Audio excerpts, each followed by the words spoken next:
Good morning, everybody. First of all, would like to thank the organizers for putting this interesting conference together, and also for having me here today. It's right, we are representing a data analytics firm, but as a data analytics firm, we are industry agnostic, and that's why I picked a subject which and since any industry has a digital component, I thought I can pick any industry to talk about. And since sustainable and infrastructure is a high topic here, I wanted to talk a little bit about green hydrogen. So why did I pick green hydrogen?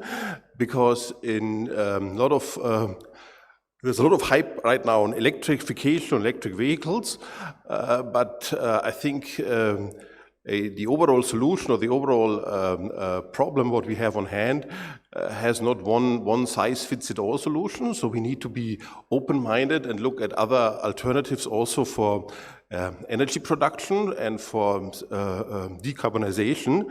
And one such aspect is and can be green hydrogen. So now, hydrogen as such is not something which is also new. It's widely used, and you all used also hydrogen-enabled products, most probably for breakfast this morning, because in agricultural, every fertilizer is ammonia-based, which is a byproduct of hydrogen, or needs hydrogen to make it. But this hydrogen is not green hydrogen. And that's what we are trying to talk about here. This is what it's called gray hydrogen. This is hydrogen produced with fossil fuels, and it's therefore not really sustainable.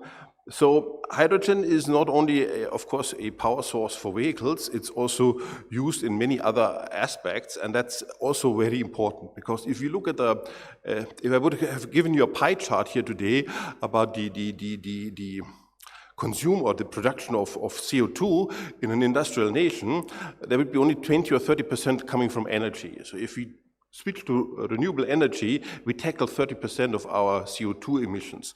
The other emissions come from agriculture, they come from cement, they come from steel, and that cannot be tackled with green energy alone. That I might drop some lines on that going forward. So what does actually green hydrogen mean? So, as I already said, to produce hydrogen, you need energy, because hydrogen, while one of our most abundant elements on Earth, it is also highly reactive. So it doesn't come, it's not in pure form available. So if you want to have it in pure form, you have to break it up from an existing molecular connection, and the most common would be water, because it's H2O, so you have two hydrogen atoms and one oxygen atom, and to split that up, one solution is electrolysis. That's also not rocket science, it's widely available, and most probably all of us in physics class in school have experimented with that. So, but that needs, as I said, energy. And the energy, and that's the new thing, so to speak, has to be green. So it has to come from renewable energy sources to make this process. And that leads to a couple of aspects what we need to look into it. One is the infrastructure. So, I mean, hydrogen is because it's highly reactive, it's difficult to store. So you need highly pressurized tanks. But if you do that, you can also move it around and transport it. And there's been just now a paper published by a German university that natural gas lines can be also used to pump in hydrogen through it. And that brings us to the advantage also, if you combine it again with green energy, is that renewable energy has a big disadvantage. It is produced where you don't need it, and it's most of the time produced when you don't need it. So it's produced in wind parks on the sea, where you don't have an industrial plant, or you have solar panels in a desert, where again there is no industrial plant or nobody living there. So the problem is the storage or the transportation. That is one aspect which can also be tackled with green hydrogen to a certain extent. Obviously, it's why is it not yet much more widespread?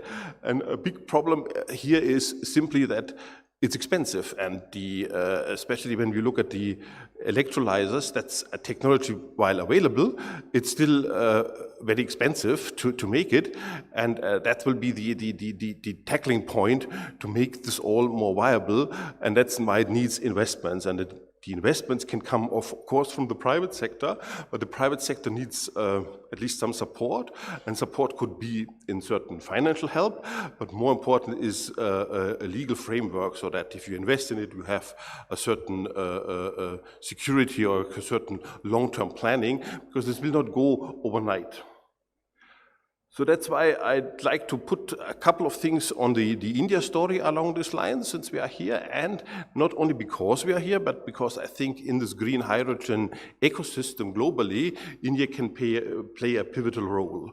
One is because we have a lot of investment in green energy, and we have also a lot of we have a lot of open space still where we can produce green energy, especially for solar. We are much better off than, for instance, Europe. And the other thing is we have also a couple of initiatives from the government, but also from the private sector. So it was Reliance who 2-3 years ago made this magic 1-1-1 target, so $1 per kilogram within 1 decade, and that would be the game changer, of course, no? Because right now it's all way too expensive, but if you reach this target, then we're talking business. And if Reliance says that, they should be also capable to make this happen, because if you just look at the business model, what they did with Geo, if they to a certain extent fine-tune it, replicate it here, and only in India you can replicate it, then they can make this happen. And that could be then also interesting what we put here, that we can also export this kind of green hydrogen globally, and this can be very important for this kind of development. And the other thing is, what I already mentioned before, is the electrolyzers. Now, the electrolyzers is still a bottleneck because they're still expensive. But again, an electrolyzer, once you have the right market behind it, it can be definitely made into a commodity. Again, it will not happen overnight, but if you reduce the cost there, then you have again a good opportunity to make green hydrogen viable. So where does it end here? I think the key takeaway would be for me, or for what I would like to give every audience some thoughts to think about it, and also to see that we should keep an open mind on this technology.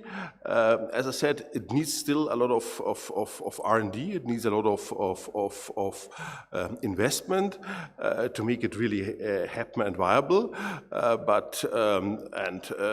As a whole, it's, I think, crucial for us to make this happen. And again, with all the electrification hype, we also need to keep in mind that, especially in transport, not everything can be electrified. I mean, big ships will be difficult to run on battery power. And at the same time, just one final thought for the break or whatever is 40 of the biggest cruise ships emit more CO2 than all the cars on the roads in Europe. So there's a lot of things to be done here as well in this sector. So my time is up. So with this, I would like to hand over to the moderator again.